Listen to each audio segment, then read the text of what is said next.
since the last time. I just like suddenly grew 3 cm. Yeah. Morning guys, Jaspas here. Oh no, it's overexposed. Morning guys, I'm Jaspas. Hello, I'm Ben.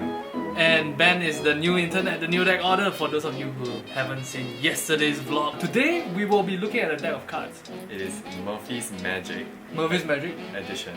Of the NOC playing cards. Yes, not playing cards. Let's go. Huh? Oh, I thought you were gonna grab it. Huh? Yes, there we go. So that's upside down. So yeah, this is what the cards look like. Take a closer look. Ooh, very nice blue deck with black bar going across, and of course NOC, which stands for.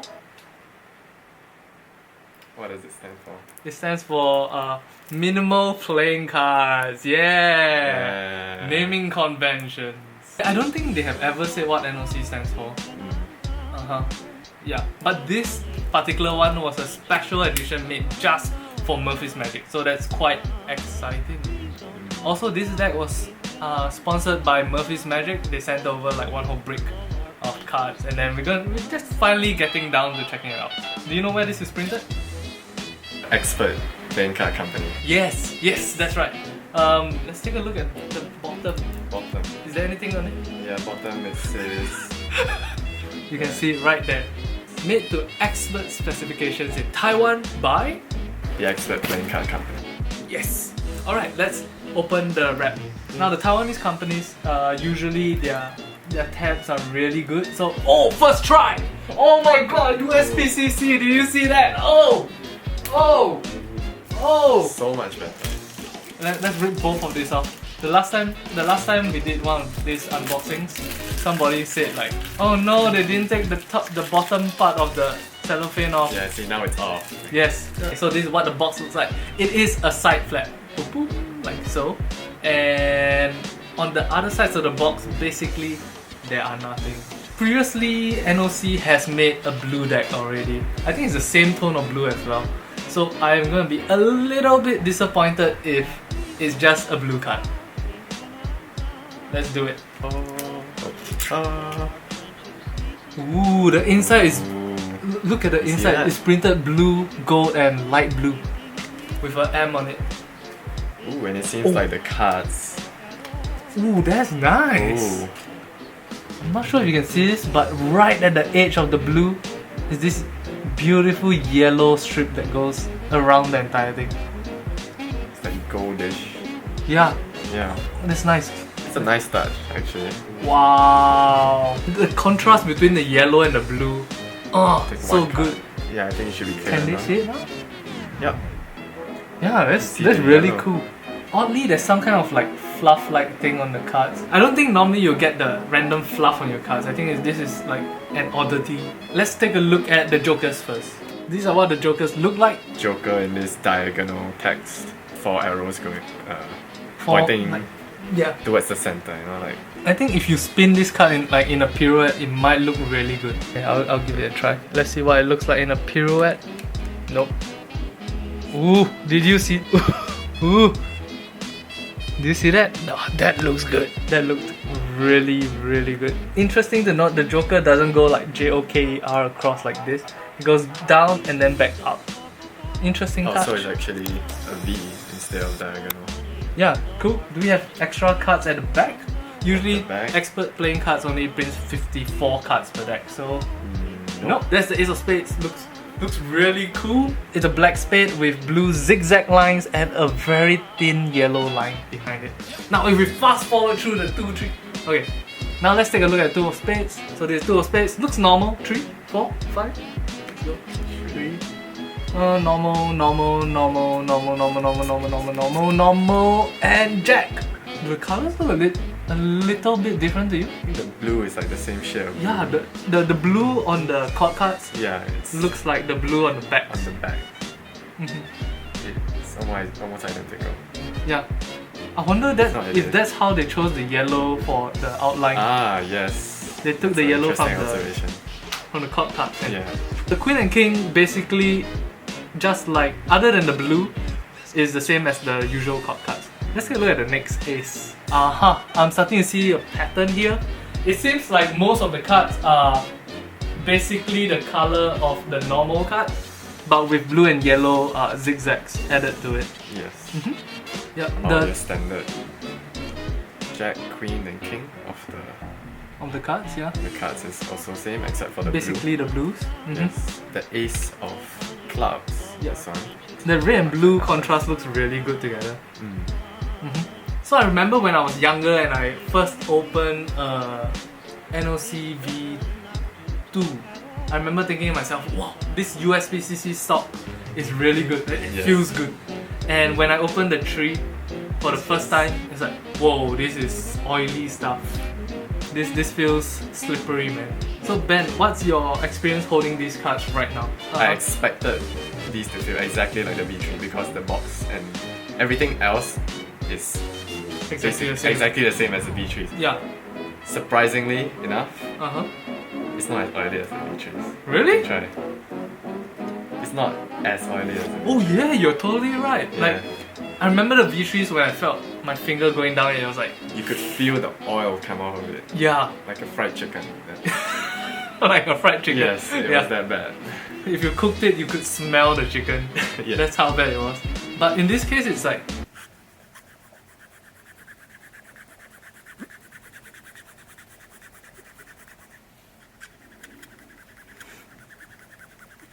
I can't get a squeaky sound to come out. Never mind. But it's much less slippery than the previous version. The edges are really smooth. Like it's like a broken in deck. Really? Yeah. Ooh, yes. It's actually really, really smooth. It's not smooth to the point of like Cozies. Yeah, Cozies. You know how Cozies and JD2s, the side feel like it's completely flat all the way through? You can actually see some shine on those cards. Yes, you can. Yeah. But these ones, they are at a very comfortable level. In some of the more recent bicycle cards, it feels kind of rough. Really rough. Yep, and a little bit uncomfortable. But these ones? Okay, so if you look at the edges, you can see that it is slightly rougher than the usual Taiwanese playing cards, kind of that kind of super smooth edges. But at the same time, it's not as rough as the USPCC, some of the more recent cards. Tell me how they handle, just do some basic stuff with it.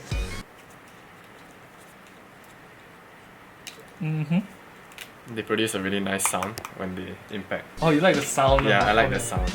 Huh. Interesting. Very nice. Let's do a few more stuff. How about the stiffness? Because sometimes expert playing card companies' cards can be quite stiff. Yeah, they are very stiff.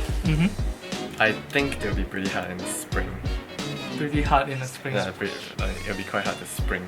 Let me give it a try. Oh wow, it is taking quite a bit of effort to do this spring. I think that goes for all the EPCC stock. They're usually quite stiff. Yeah. Takes a lot of time to break them in. But once you do, they feel really nice. Yep. When it comes to fanning, the EPCC cards usually aren't quite as good as USPCC, but for me that's not a problem because I usually use other methods of fanning the deck. Like so. The cards are slippery enough for you to do your favorite riffle fans. Whoa, that's a nice riffle fan. Yeah, so in terms of riffle fans, definitely it is good enough. Yes. You tend to see the yellow more because they're in this. How do you say? That's interesting because the yellows are so far out compared to the blue. In a fan, the yellows tend to be more visible than usually when you're looking at an individual card. Yes. Interesting.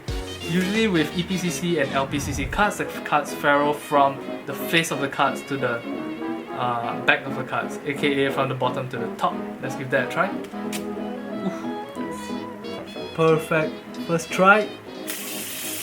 I really like how the cards are cut because when I dribble the cards and I feel my thumb going up the cards, it feels very even. All the cards feel perfectly even, and there's something just so satisfying about that that sound. Yeah. And also because of the stiffness of the cards tend to stick together quite well and aren't quite affected by humidity at the same level as some super soft card. I really like them. There we go. Let's go into a quick cardistry montage. Alright, so that's a quick look at the cards. So let's go to a quick cardistry montage. Let's go!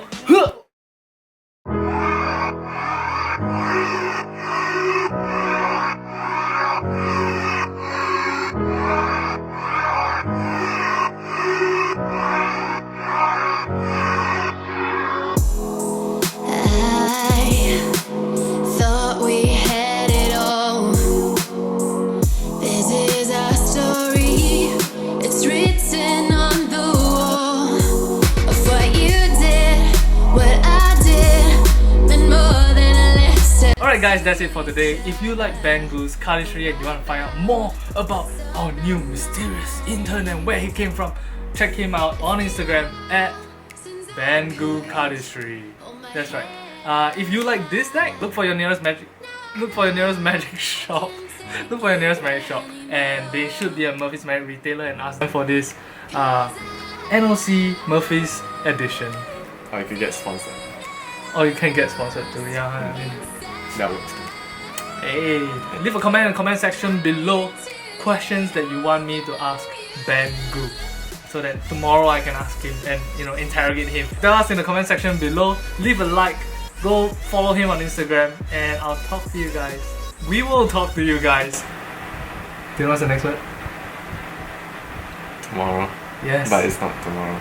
But yeah, you're not here tomorrow. Yeah. Tomorrow's Saturday. He's not working on Saturday. And I will talk to you guys tomorrow. Bye bye. Bye.